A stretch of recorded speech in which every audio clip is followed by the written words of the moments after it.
a small fraction of troublemakers broke off to storm the U.S. Capitol, fight police, and smash up this building. These people are not conservatives.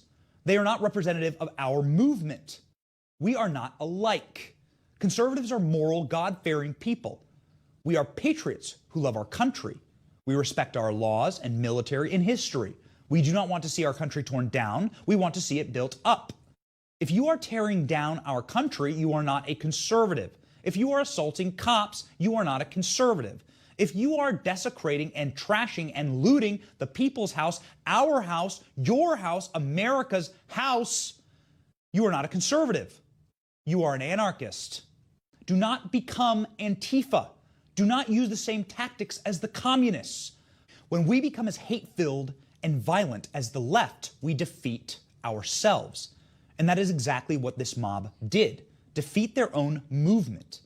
This crashing of the Capitol stopped the legitimate and important debate over the 2020 election fraud. It gift-wrapped a narrative that the right are the violent extremists. I am sick to my stomach at this lie. You hypocrites.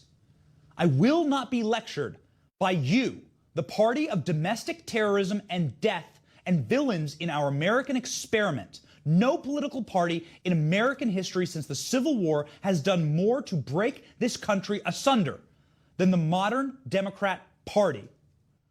They have normalized political violence in our society and are unashamed of it.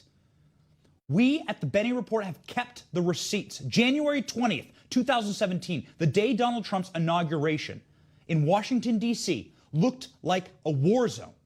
Here are the images of Democrats attacking police and setting our nation's capital ablaze. Days after the inauguration, Madonna encouraged a Democrat rally to blow up the White House. Yes, I have thought an awful lot about blowing up the White House. Listen to the cheers. Moments later, Kathy Griffin, alleged comedian, posed with a photo of the president beheaded. Do you remember Democrats denouncing or condemning these people? No, they encouraged them to do more, and they did. The most violent attack in congressional history took place soon thereafter, when a Trump-hating Democrat named James Hodgkinson opened fire on congressional Republicans. He would have murdered many of them had it not been for Capitol Police. Trump is a traitor. Trump has destroyed our democracy. It's time to destroy Trump, Hodgkinson posted on his personal Facebook page on March 22nd. Before opening fire on congressional baseball practice and sending multiple Republican congressmen to the hospital with gunshot wounds. Hodgkinson's previously volunteered for the Bernie Sanders campaign. Did Democrats pause the anti-Trump rhetoric? No.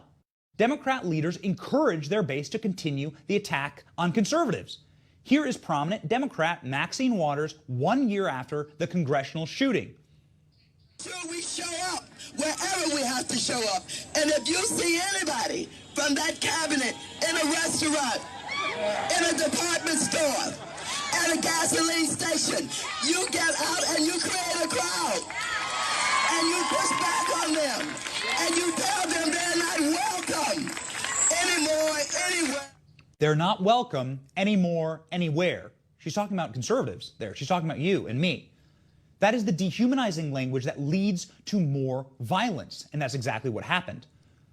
The White House Press Secretary Sarah Sanders attacked publicly by Democrats. Senator Ted Cruz attacked in public by Democrats. Tucker Carlson's wife and family and home attacked by Democrats.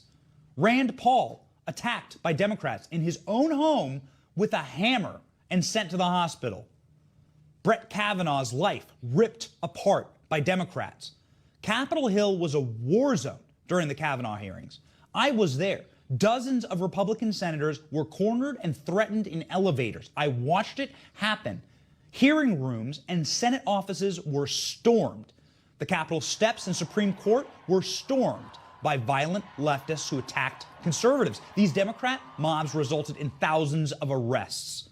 Our press celebrated them, encouraged them, and they got more. 18 months after Kavanaugh's confirmation, violent, vicious, deadly Antifa and BLM protests overflowed onto our streets. Dozens of innocent Americans were killed, including Trump supporters who were hunted down in the streets like dogs and murdered by Democrats.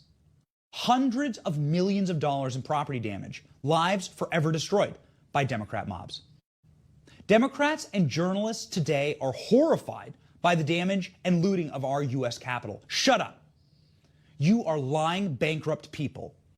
As the White House grounds were burning this summer and historic churches in Washington, D.C. were on fire, you said nothing. You called these domestic terrorists peaceful protesters. This is what our nation's capital looked like after Democrat mobs attacked our sacred monuments this summer. A war zone.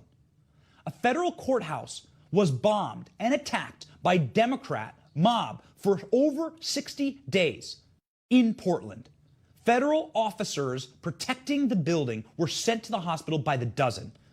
Were Democrat leaders outraged? Of course not. They funded the destruction. Soon-to-be Vice President Kamala Harris bailed these people out of jail. Here is her tweet. It's still up.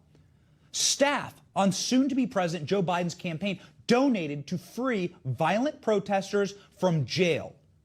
Democrats AOC and Sally Cohn and CNN's Chris Cuomo encouraged the violence explicitly. Watch. In Washington over the weekend. It's easy to condemn terrorism. Will you condemn it? Is it clear? All punches are not equal morally. In the eyes of the law, yes. But in the eyes of good and evil, here's the argument. Will you condemn Antifa for the attack in Washington? It's easy to condemn a terrorist attack. I want to be clear in how I characterize this. This is mostly a protest. It is not generally speaking unruly, but fires have been started. When asked to denounce Antifa and the death and horror they have caused, soon-to-be President Joe Biden refused and called Antifa an idea. Antifa's an idea, not an organization. Oh, you gotta be not kidding. militia. Yes, we got to this day because the Democrat Party has normalized and endorsed political violence. They did it for power. This has broken our nation. Spare me your newfound outrage, you soulless ghouls. This show will always denounce political violence and the desecration of our nation. Right or left, you have no constitutional or lawful right to harm another person or destroy someone else's property. We are proud to be morally and intellectually consistent on this show.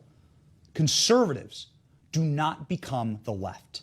When we become as hate-filled and violent as the Democrats, we defeat ourselves. We will destroy the very country that we love so much. We are not the same. Let's prove it.